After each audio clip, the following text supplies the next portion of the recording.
Welcome back to Les Schwab Tire Center's Outdoor GPS. It's time for Owin's Field Report, sponsored by Les Schwab Tire Centers.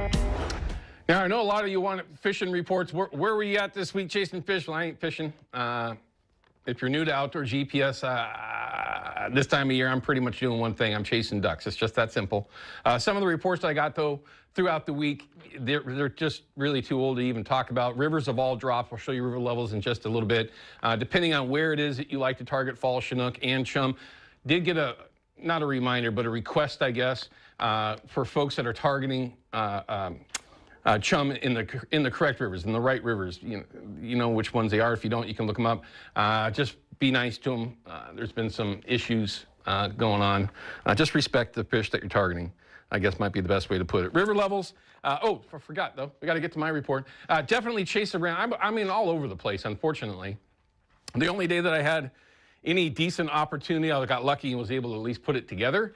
But for 3 days, other than that, total disaster. I mean, really, when everything just drops out and you've been trying to work on water that's controlled by tides, things get very, very difficult.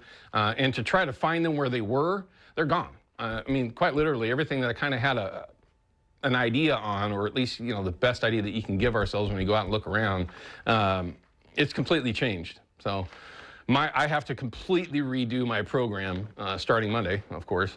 But at the very least, if you get out there and you can find them, good luck to you. This is actually, 3 days old. It's worth it, though. I keep telling myself it's worth it every time I'm filling up my Chevy Silverado. I can't help it. River levels, let's take quickly a look at that. Nothing too crazy when you're talking about the Willamette, just still super tall tides and, the king tides and this and that. It's just a low river. In the end, these tides are really going to have an influence on everything.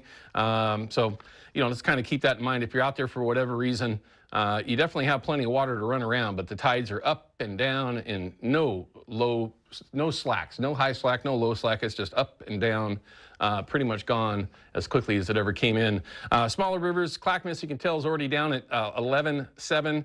And if we keep going through the coastal rivers, you'll see that they're not necessarily low. In certain areas, certain rivers, I would call it perfect, right?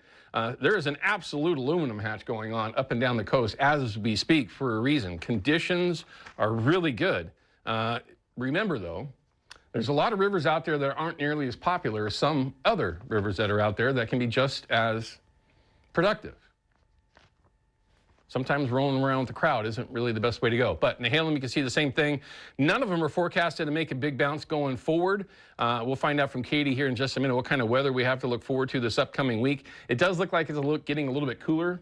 That's not necessarily going to help putting water in the rivers, but at the very least, who knows? Maybe she'll have some good insight for us or something that we can get excited about as we go forward. The CCA's got a banquet going on tonight. It's their big one. It's over here in Hillsboro. I believe it kicks off at 4:30. Is that right, Ryan? 4:30. Walk-ups are welcome if you want to just come up. You don't have to be a member of the CCA. I'll bet you anything that you'll be one by the time that you leave. The folks from Haxton, John and Lynn, they're sponsoring the bar itself, so have some drinks on them, right? Hey, thank you for all that.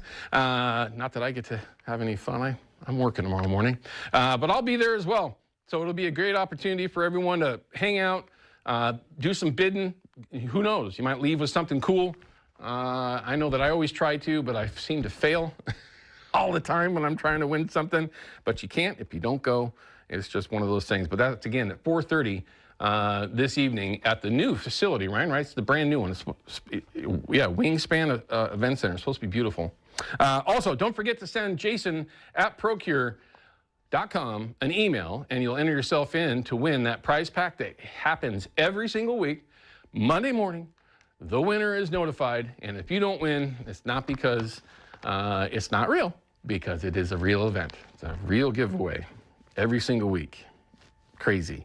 Let's go ahead and check in with Katie Suniga. First things first, Katie, it's great to see you. It's a rarity that we get to see you these days. But what can we look forward to for weather this upcoming week? Well, it's going to cool down starting Monday, back into seasonable temperatures there, upper 40s to low 50s, so back to where we should be. They say early week moisture, that kind of depends. Is your week Sunday through Saturday or Monday through Sunday? If it's Sunday through Saturday, then Sunday and into Monday, there'll be some rain for you. Just spotty showers continue mainly through Sunday and then linger into Monday morning. And then chillier mountain air, which means there is a chance for snow. Just don't get your hopes up. It's not anything that's looked like it's going to be great to open up ski resorts. It's just some, few inches here or there at ski resort level, and then just some slushy roads at the pass. We did have some activity this morning, but that's finishing up for us and is likely going to be all that we see for today, except in that northwest corner there around Astoria down into Seaside. That part of the region will still have some showers later this afternoon, and then it's going to be what would be considered warm. We should be around 52, 53 right now, and we're more in the upper 50s to low 60s today, and then slightly cooler but still above average tomorrow. You can see some sun breaks there, and then there it is tomorrow around noon. That rain comes in is off and on through Monday morning and then clears up, and it should be dry basically Monday afternoon through Tuesday into Wednesday afternoon. Before Wednesday we get back to some showers, and that continues into Thursday. Warms back up Friday and some sunshine, mid 50s. So to answer your earlier question, Owen, no, there's no lots of dumping rain. That was the first part of the month. We got like 2.5 inches in the first week. Now we're done for a bit. It was great. It was incredible. I loved every minute of it, and I hope it comes back soon. Do anything in the long term that might give us some excitement for more rain showing up, or is it just too far out? Like if you look like even 10 days out, it's not looking. It's just looking pretty dry and cooling, because it was very warm. We're like 4 degrees above average for the month because our daytime and our overnight temperatures so incredibly warm. So it's warm and wet to start, kind of keeps with the La Nina, but now we're looking at dry and cool. I want some rain. Katie, it's great to see you as always. All right, let's quickly take Jerry's phone call. Got a question about sturgeon. Perfect timing. We're going to talk with Dave Inge here in just a little bit with a live report from the Willamette. Jerry, what's your question for everyone? I was just wondering what's their reasoning on the January 1st opening not happening when, there's a lot of things they could do. They could close the window down, of the gap, instead of having it 38 to 52, have it 40 to 48 or something. There's a lot of sturgeon out there. I was just wondering if you knew what their reasoning was now. At least the information that I got yesterday from ODFW, they have their, each week when they have their meetings, if you're on their little list, they'll send you kind of updates on what it was that they're talking about. So anyway, based on what I read, they want to find a way to extend that fishery rather than opening on January 1 and being closed on January 3, just because the temperatures are a little bit warmer in the first week or two of January, the last couple of years in particular, that those fish are very bitey, meaning that they're very aggressive.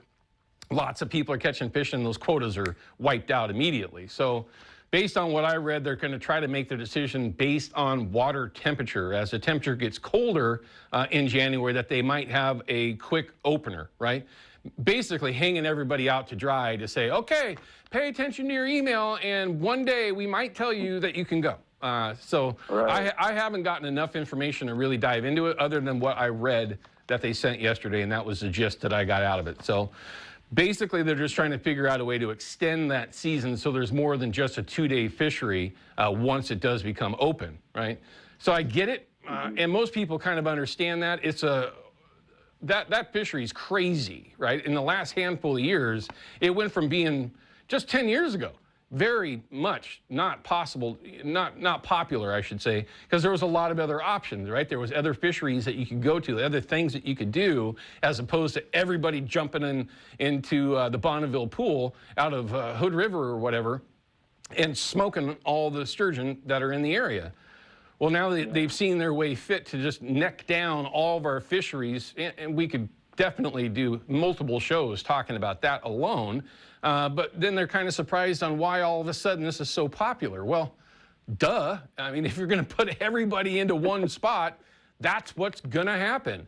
Well, in the last handful of years, as you know, or you may know, Jerry, I assume, the water temperatures, the conditions, the wind, All those things have just been a perfect storm for a perfect fishery, and it just goes away way too quickly. And that's what their thought process is, at least, is to manage it based on the temperature so that it can be more than just a 2-day fishery. But what days that would actually be, that'd be something that they would determine at that time in season. So really don't have any more information than that, but it'll be really interesting to see how they manage it, as it always is. I mean, it's a roller coaster with ODFW and WASH, especially when you're combining the two.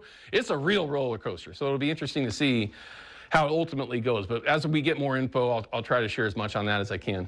Jerry, thanks for the question, but I hope it helps in some way. Probably isn't the answer he wanted, but that's at least from what they say is going to happen in 2026. Okay, we're going to cut to a break. When we come back, I've got John and Lynn Haxton from Haxton's Canvas and Upholstery. We're going to talk about a number of things that a local family-owned company does for all of us boat owners. Trust me, if you're not aware of it, you're going to learn a lot when we come back. Outdoor GPS is brought to you by Hawken Fishing, perfection in fishing gear, Ocean and the Saltwater Sport Fishing Show, and by Haxton's Canvas and Upholstery, the trusted name of the Pacific Northwest.